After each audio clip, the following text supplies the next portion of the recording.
मैले चुनावमा बाटो लगिन भने, मैले अर्को पटक चुनाव जित्दिन भनेर तपाईँ आजदेखि लाग्नुभयो भने मैले फेरि पनि राइट टु रिकलको व्यवस्थाको बारेमा सम्झना गराउनु पर्ने हुनेछ। साथीहो, एउटा चुनावबाट अर्को चुनावका लागि होइन, एउटा पुस्ताबाट अर्को पुस्ताका लागि लडेका हौ हामी।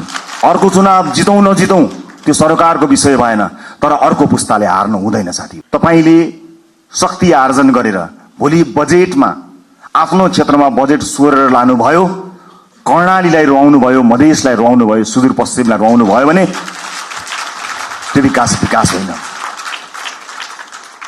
सिङ्गो देश विकास हुँदा चितवन अविकसित हुँदैन, मलाई थाहा छ। त्यसकारणले हाम्रो ध्यान सिङ्गो देशको विकासमा जाने हो, क्षेत्रगत कुरामा होइन। यद्यपि कतिपय क्षेत्रहरू अत्यन्त संवेदनशील हुन्छन्, कतिपय चिजहरू महत्त्वपूर्ण हुन्छन्। जिल्लामा कतिवटा पुल बने, मैले कतिवटा पुल लिएर गएँ, मैले कति किलोमिटर बाटो आफ्नो क्षेत्रमा पिच गरेँ भन्ने कुराले तपाईँलाई कीर्तिमानी बनाउँदैन। मैले अघि भने जस्तै कर्णालीमा बाटो पुग्यो कि पुगेन, कर्णालीमा अस्पताल बन्यो कि बनेन, कर्णालीमा सुत्केरी आमाले बाटोमा मृत्युवरण गर्न पर्यो कि परेन, मधेसमा भित्री मधेसमा शिक्षाको उज्यालो पुग्यो कि पुगेन, स्वच्छ खानेपानी पुग्यो कि पुगेन, बालबालिकाहरूले पोषण पाए कि पाएनन्। विकासको सूचक यो हो। तपाईँ हामीले सोचेको विकास यही हुनुपर्नेछ। अर्को पटक मैले चुनावमा बाटो लगिन भने, मैले अर्को पटक चुनाव जित्दिन भनेर तपाईँ आजदेखि लाग्नुभयो भने मैले फेरि पनि राइट टु रिकलको व्यवस्थाको बारेमा सम्झना गराउनु पर्ने हुनेछ।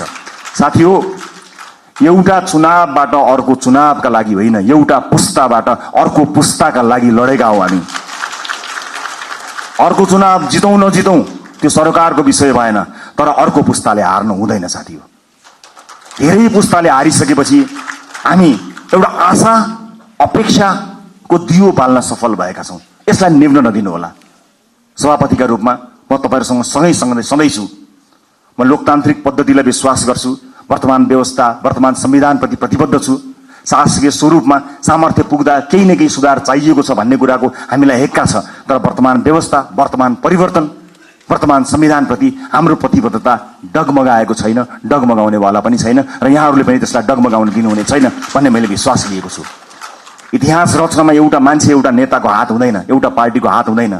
इतिहासको कालखण्डदेखि यहाँसम्म विभिन्न पुराना राजनीतिक दल र नेताहरूले त्याग र तपस्या गरेर आज हामीलाई यो दिन ल्याउनु भएको छ। उहाँहरूका कयौं व्यक्तित्वहरूप्रति हाम्रो प्रश्न हो, तर इतिहासले उहाँहरूले दिनुभएको योगदानलाई नजरअन्दाज गर्ने, त्यसलाई अपमानित गर्ने हक हामी कसैलाई पनि छैन। म ससम्मान इतिहासमा उहाँहरूले दिनुभएको योगदानका लागि उहाँहरू सबैलाई स्मरण गर्न चाहन्छु। पुराना राजनीतिक दल, पुराना सम्पूर्ण नेतागणहरूलाई म यही मञ्चबाट धन्यवाद दिन चाहन्छु र म यति भन्न चाहन्छु, इतिहास तपाईँले लेख्नुभयो, भविष्य हामी बनाउँछौँ।